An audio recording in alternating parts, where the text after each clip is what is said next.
बिस्मिल्लाहिर्रहमानिर्रहीम। शुरू करता हूँ अल्लाह के पाक नाम से जो बहुत बड़ा मेहरबान नहायत रहने वाला है। दोस्तों, बहनों, भाइयों, देखती आंखों और सुनते कानों को अस्सलाम वालेकुम। बहनों, भाइयों और दोस्तों और बुजुर्गों, इस्लामी स्कॉलर, सूफिया कराम और तारीखी शख्सियात की मालूमाती सीरीज की आज की इस वीडियो में हम शम्स तब्रेज़ी की स्वान हयात और इनके मज़ार की तारीख को बयान कर रहे हैं। शम्स तब्रेज़ी 1185 में तब्रेज जदीद ईरान के इलाके में पैदा हुए। तौसूफ की तारीख की सबसे ज्यादा बासर और पुरसरार शख्सियत में से एक है, जो मशहूर फारसी शायर और सूफियाना मौलाना जलालुद्दीन मोहम्मद बल्गी पर अपने गहरे रूहानी असरात के लिए मशहूर है। शम्स तब्रेज़ी की जिंदगी और तालीमात असरार और अफसानों में डूबी हुई है, जिसका ज्यादातर असर रूमी पर इसकी तब्दीली असरात की वजह से है, जिसके साथ वो सबसे ज्यादा करीब से वाबस्ता है। अगरचे शम्स तब्रेज़ी अपने तौर पर एक इंतहाई काबिल एहतराम और रूहानी उस्ताद थे, लेकिन रूमी के साथ इनके ताल्लुकात ने तारीख में इनके मुकाम को मजबूत किया।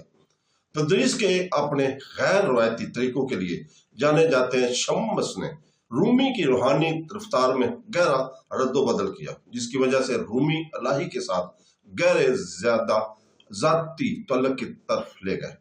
जैसा कि रूमी की शायरी में झलकता है, खास तौर पर इन कामों में जिन्हें दीवाने शम्स की जमा करदा नज़्म कहा जाता है। तारीखी वाक़यात के मुताबिक शाह शम्स तब्रेज़ ने रूमी के साथ तकरीबन 40 दिन गुजारे, गहरे रूहानी सोबत में गुजारे। मकालमे, गौर फिक्र और दर्स व तदरीस में मशहूर है, जिसने रूमी के आलमी नजरिए को गहरा बदल दिया।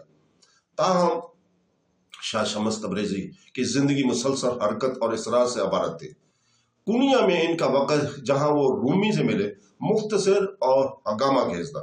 एक साथ इनकी तब्दीली के दौर के बाद शम्स पुरसरार तौर पर गायब हो गए, जो इनकी जिंदगी की कहानी का सबसे ज्यादा मजबूर पहलू में से एक है।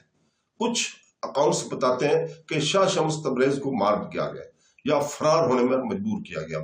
मौकूना तौर पर रूमी के पैरोकारों की हसद की वजह से, जो रूमी पर इसके असर और रसूख को शक की निगाह से देखते थे, इनकी मौत के बारे में गैर यकीनी सूरत के बावजूद आम तौर पर यह ख्याल किया जाता है कि शाह शम्स तब्रेज़ की मौत 1248 में हुई। हालांकि इनकी मौत की सही तारीख और हालात अभी तक मालूम नहीं है। इनकी वफात के बाद शाह शम्स तब्रेज़ के मकबरे का सही मुकाम कई सदियों तक उलझन और तनाज़ात का शिकार रहा। दर हकीकत एक तवील अरसे से इनकी कब्र की जगह अच्छी तरह से मालूम नहीं थी। इस इलाके में इनके तदफीन के बारे में मुख्तलिफ दावे गर्दिश कर रहे थे। ताहम जैसे जैसे इनकी जिंदगी और तालीमात में दिलचस्पी बढ़ती गई, खास तौर पर रूमी की शायरी के असर से इस जगह को तलाश करने और यादगार बनाने की कोशिश की गई, जहाँ शम्स की सुपुर्द खाक किया गया था। शाह शम्स तब्रेज़ का मकबरा अब तुर्की के शहर पूर्निया में वाक़ है।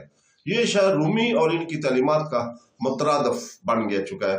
पूर्निया बजाते खुद सूफी अरफान और अकीदतमंदों के लिए एक अहम ज़ियारत गाह और शम्स का मकबरा इस्लामी तासुब पर इनके देर बा असर का सबूत है। पूर्निया में शाह शम्स तब्रेज़ी के मकबरे का सही मुकाम निस्बतन हाल ही में दोबारा दरियाफ्त किया गया था, और इसके बाद से ये दुनिया भर के सूफी मुसलमानों और रूमी के मदाहों के लिए ज़ियारत का एक अहम मुकाम बन चुके हैं।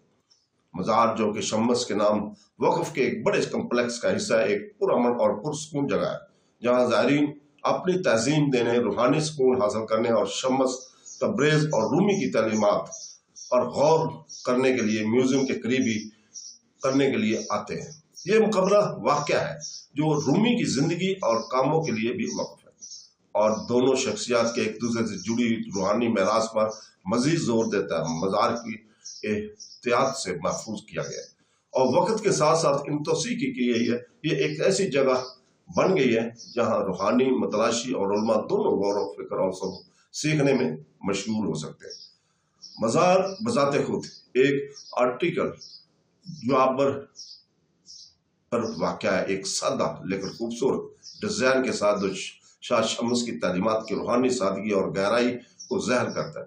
मकबरे के इर्द गिर्द के अहाते में एक मस्जिद, एक इबादतगाह, एक दीगर मजहबी मकामात शामिल है, और ये शाह शम्स तब्रेज़ की मौत की सालाना यादगारों के लिए एक इज्तिमा की जगह बन गया। खास तौर पर शाह शम्स की बरसी के मौका पर جب صوفی عقیدتمند ان کی زندگی اور روحانی خدمات کا جشن مناتے ہیں، زائرین نہ صرف ترکی بلکہ پوری دنیا سے آتے ہیں، خاص طور پر ایران، وسطی ایشیا، وسطی تر اور مسلم دنیا سے اس صوفی کی تہذیب کے لیے جنہوں نے رومی کے روحانی سفر کی تشکیل میں اہم کردار ادا کیا۔ شاہ شمس تبریز کے مقبرے کو اہمیت کو عالمی برادری نے بھی باضابطہ طور پر تسلیم کیا ہے۔ اس جگہ کو حال ہی میں یونیسکو کے عالمی ثقافتی ورثے کے فہرست میں شامل کیا گیا ہے۔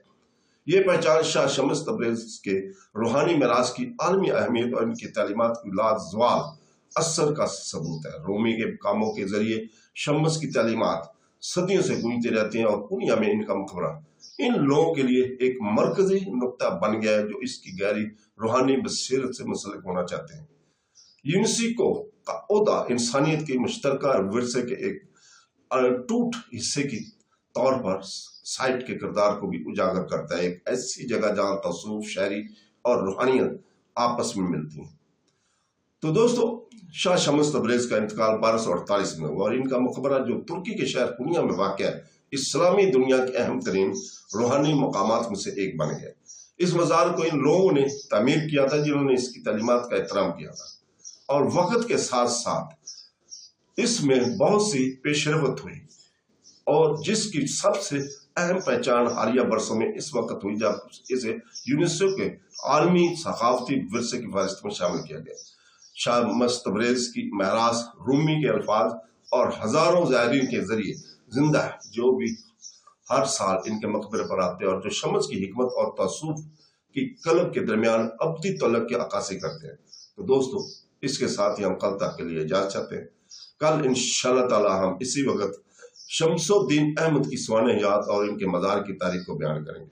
کل تک کے لیے اجازت، اللہ حافظ۔